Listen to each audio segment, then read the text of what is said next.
देश विदेश की सच्ची खबर सच के साथ। आप देख रहे हैं नेशनल इंडिया न्यूज। उत्तर बंगाल के जलपाईगुड़ी जिला शहर के चुराम भंडार इलाके में सिलीगुड़ी धूपगुड़ी राजमार्ग पर उस समय अफरा तफरी मच गई जब एक तेज रफ्तार लोरी ने पीछे से एक एम्बुलेंस को जोरदार टक्कर मार दी। एम्बुलेंस में मौजूद मरीज और उसके परिजन सहित कई लोग गंभीर रूप से घायल हो गए। टक्कर इतनी जबरदस्त थी कि एम्बुलेंस पूरी तरह से क्षतिग्रस्त हो गई। घटना के तुरंत बाद स्थानीय लोग मौके पर पहुंचे और घायलों को बाहर निकाला गया। साथ ही मैनागुड़ी पुलिस स्टेशन को सूचना दी गई। थोड़ी ही देर में राष्ट्रीय राजमार्ग एम्बुलेंस और पुलिस बल मौके पर पहुंचा और घायलों को इलाज के लिए रवाना कर दिया। दुर्घटना में 2 लोगों की हालत गंभीर बताई जा रही है। वहीं टक्कर मारने वाली लोरी मौके से फरार हो गई। हादसे के बाद हाईवे पर लंबा जाम लग गया और अफरा तफरी का माहौल बन गया है। स्थानीय लोगों ने प्रशासन से सख्त कदम उठाने और बारिशेल व सिविक पुलिस की तैनाती की मांग की है ताकि भविष्य में इस तरह की घटनाओं को रोका जा सके।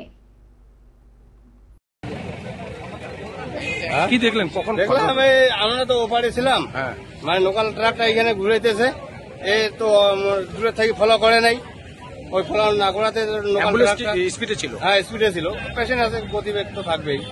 আর পিছনে আইসা দিল মাইরে। এই তো একটু আগেই। কতজন আহত? হ্যাঁ আহত কতজন? আহত তো 3-4 জন দেখলাম। আপনার নাম? কালীপদ রায়। কোন জায়গা? সাজাঙ্গি। ঘটনা ঘটনা হচ্ছে হলদিয়া চূড়ামন্ডল। তো এখানে কি হয়েছে, কি দেখলেন? এখানে পিছনে এসে ট্রাকের পিছনে এসে গাড়িটা ভেঙে দিল। হ্যাঁ, কোন গাড়ি? মানে অ্যাম্বুলেন্সে মারছে? অ্যাম্বুলেন্সটা আছে ট্রাকের পিছনে মারছে। ট্রাকটা চলে গেছে? ট্রাকটা চলে গেছে, ঠিক আছে। দুমড়ে মুচড়ে গেছে অ্যাম্বুলেন্স? সামনেটাও দুমড়ে মুচড়ে গেছে। কতজন পেশেন্ট ছিল অ্যাম্বুলেন্সে? টোটাল লোক ছিল হচ্ছে 5 জন। 5 জনের মধ্যে 3 জন গুরুতর আহত অবস্থা। তাদেরকে কোথায় পাঠানো হলো? এখন তাদেরকে জলপাইগুড়ি 10 তলায় পাঠানো হলো। কোন গাড়িতে করে? ওটা আমাদের এই রাস্তা টোল আর পুলিশের গাড়ি? আর পুলিশের গাড়িতেও একটা? হ্যাঁ, পুলিশের গাড়িতে একটা পাঠানো হলো। এখন তো কি চাচ্ছেন আপনারা?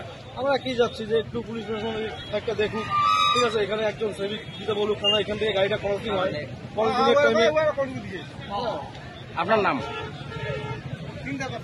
আপনার নাম? ক্রসিংয়ের টাইমে একটু দেখবে পুলিশ প্রশাসন, এটাই চাই আমরা। আপনারা স্থানীয় বাসিন্দারা এসে তৎক্ষণাৎ কি করলেন? প্রথমে এসে ড্রাইভার পেশেন্টগুলোকে বের করলাম, বের করে পুলিশের গাড়ি সঙ্গে সঙ্গে চলে আসলো, ওখানে উঠিয়ে দিলাম। তারপরে তো টোল প্লাজায় গাড়ি আসলো। কতক্ষণ সময় হলো এই পথে দুর্ঘটনা? 10-15 মিনিট হবে। আপনার নাম? আমার নাম দীপক মন্ডল।